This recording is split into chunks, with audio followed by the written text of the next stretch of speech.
What's going on, guys? It's been a hot minute. I had some other things come up and I was gone for the weekend, but we are back. We have another deck to go. It is release week. Also, I'm working on a collaboration video to do a tier list on what we think is going to be the meta. So, Big Grizzly Gaming, check him out down below. He's done a lot of really good footage on his gameplay, and he just wrapped up his set championships, gave his thoughts, and a sneak peek onto the deck he plans to play this coming set. Again, link him down below. But without further ado, today we are here to talk about Jafar. And this is my set 4 Jafar deck. Kind of like the last few videos, until we get more concrete proof into the meta. I'm going to show you my set 4 list, talk about some new cards, and then we'll go over the set 5 list. So I like Broom in this deck because when you play it, you can play another character and you can trigger the draw right away. So it's just a way to get a guaranteed lore once your Jafar is exerted. You play your Broom, you play a character, you get the draw from your Broom. Unlike Chernobog Followers, which is a following turn. It definitely has benefits that Broom does not. However, for this deck, I think the Broom is better. And then we also have our Robin Hood, because if you can hit that Robin Hood on 1, Smee on 2, then Shift Hood on 3, and then you play on 4, turn 5 you shift your Jafar, or turn 4 you Jafar, turn 5 you shift on Jafar, or if you're against Bucky, discard. I've said it in the actual Jafar video, you hold the Smee in your hand, you don't play on 2, because you need that extra card to get to your combo. And the combo essentially you want is a whole new world in your hand, and when you shift Jafar, you sing the whole new world, which exerts him, gets you 7 new cards, you get 7 lore. And if you hit another whole new world, well, you have your Robin Hood on board, so you can shift your Robin Hood, or not shift, you can sing with your Robin Hood, get 7 more lore, 7 new cards. And at that point, that's 14 lore. You should have already got 6 lore in your prior turns, even without the Smee, so you essentially win turn 5. Obviously, you know, things like Ursula can rip it out of your hand, so you do have to be a little weary of that. But this is just kind of how the deck works in set 4. You don't get the triggers from your castle, because the first thing that Jafar does is readies it, and we're not playing something to freeze Jafar where he would not ready. So what cards are we going to look at for the next set?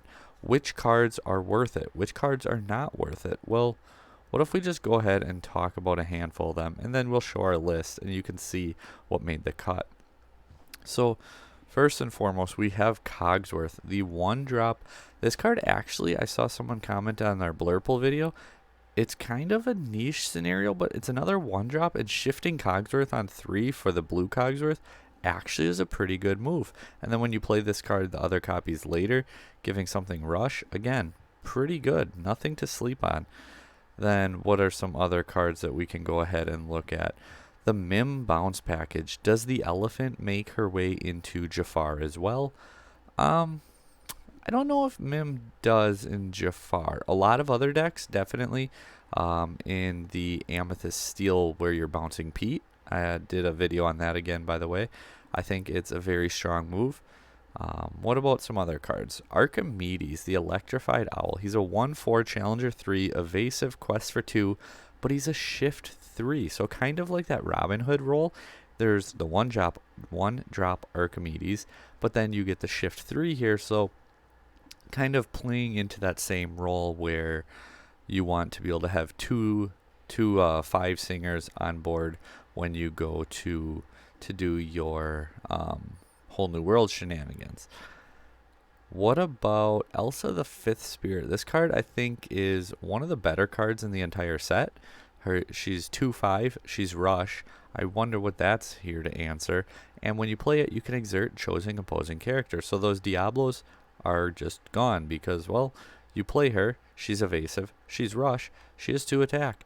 You can play her, exert their Diablo, challenge their Diablo, she still has 3 willpower left, and that means you can take out 2 more Diablos. Is Diablo still going to be an issue this format? I think it's still going to be pretty popular. How about an action? Hypnotic Strength. It's, well, clearly a Jafar card. We have his little staff as the picture. I think it's actually a pretty sweet one. So you draw a card, chosen character gets Challenger +2 this turn. You know, it fits the Jafar theme, you draw a card.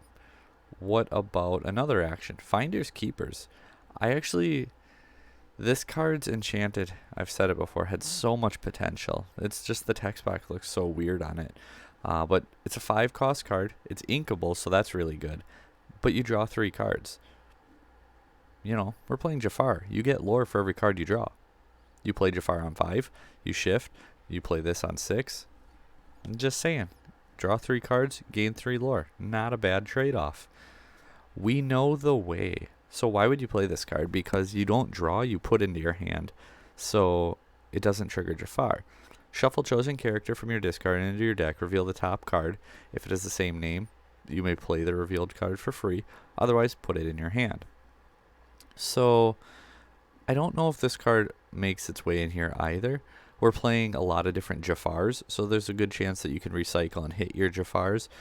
If you're playing like all your Mims, if you're playing your shift lines, whether it's Archimedes or Robin Hood, I think there's a lot of niche ways to use We Know the Way, but does it end up making its way into the deck? I don't know. Amethyst Steel, I actually do know, because I'm going to show you guys my list here in a little bit. Amethyst Steel, though, and we haven't talked about any new Steel cards.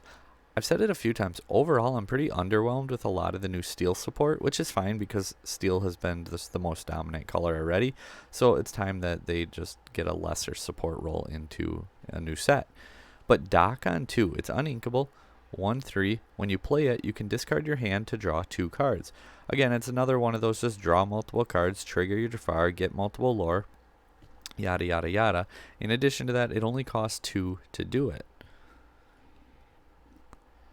We kind of mentioned it before. Pete Games Referee 3/3. When you play this character, opponent can't use actions until the start of your next turn. Kind of like Ursula Deceiver finding her way into virtually every Emerald deck. I think Pete, to some degree, is going to be played in virtually every Steel deck. He's just crazy. He turns off all actions on your opponent's next turns. That's really, really good if you haven't noticed.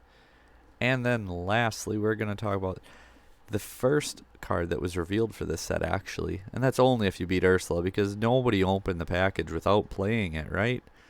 Half Hexwell Crown item. You can exert it, pay 2 ink, draw a card, or you can exert it, pay 2 ink, discard a card, exert chosen character.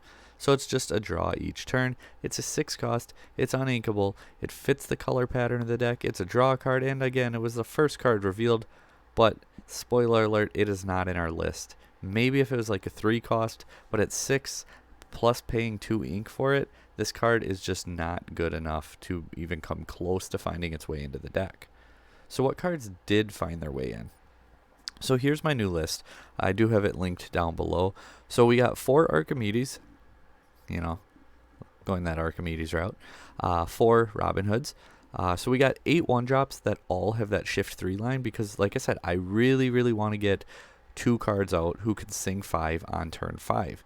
1 being your Jafar, and then whether it's Archimedes or Robin Hood, potentially both. You could hit 3 No Whole New Worlds. You go Archimedes 1, Robin Hood 2, Robin Hood 3, Archimedes 4. I guess somewhere in there we'd have to mix in a Jafar, right? That wouldn't work. What if Archimedes 1, Jafar 2, shift on 3, on 4, play little and shift, same turn. Turn 5, shift Jafar, whole new world, whole new world, whole new world. Not likely to happen, so don't get your hopes up.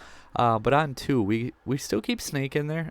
Just at 3, though, the cards you're bouncing with this are going to be your Pete, your Rabbit, especially once you have Jafar down, your Elsa, she's a good bounce target, your Tinkerbell, that's a good bounce target. So I don't think we need necessarily at 4, because with how much you're drawing in this deck too, that you don't necessarily want Snake on turn 2. Like, you don't want to bounce Archimedes or Robin Hood. That just throws things off. We did cut the Smee because, like I said, you don't really need it because you win without him, because that's what you had to do against Bucky in set 4 anyways. Hold that extra card, otherwise you're going to be 1 card short by the time they discard you. But Jafar on 2, he's your main go-to, so that's why we're making sure to play 4.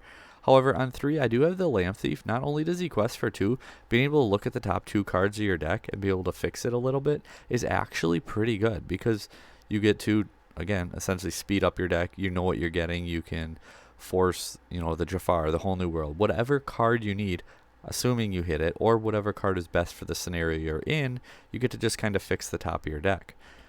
Mim, again, she's Rush, 4 attack, and then bouncing your Pete, bouncing your Rabbit, bouncing your Tinkerbell, bouncing your Elsa. I feel like I've said that already. I was at 59 and 3 Pete, and I'm like, you know what? Let's throw a 4th Pete in there. What's the worst thing that happens? You ink it? I'm okay with that. Let's throw a 4th Pete in there, and that's where we will test with. 4 Rabbits, draw, draw, draw, kind of the name of the game, and then 3 Jafar, the 4 cost. So we're playing 9 Jafars because you really want to be able to shift Jafar on 5.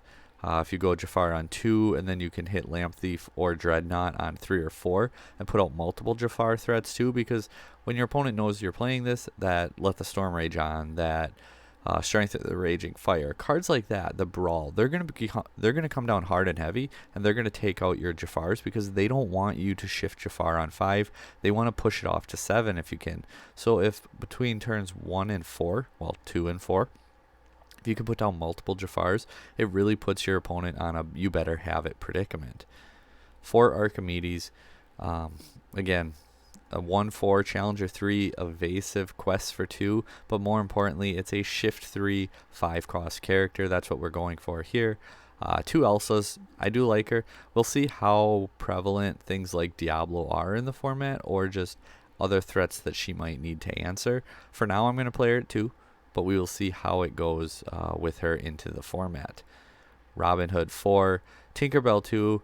I was going to cut Tinkerbell. I like Tinkerbell way too much to cut her, and I do wonder how good aggro's going to be.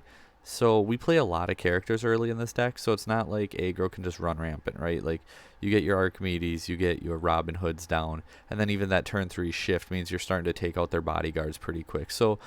So you're doing a decent bit to already mitigate the damage that aggro can do to you. And then if you get to that Tinkerbell range, you just board wipe the remaining little questers, like the Maleficents, the Lilos. Unfortunately, not the Daisy Ducks now that we have to worry about with that 4 willpower. That's insane.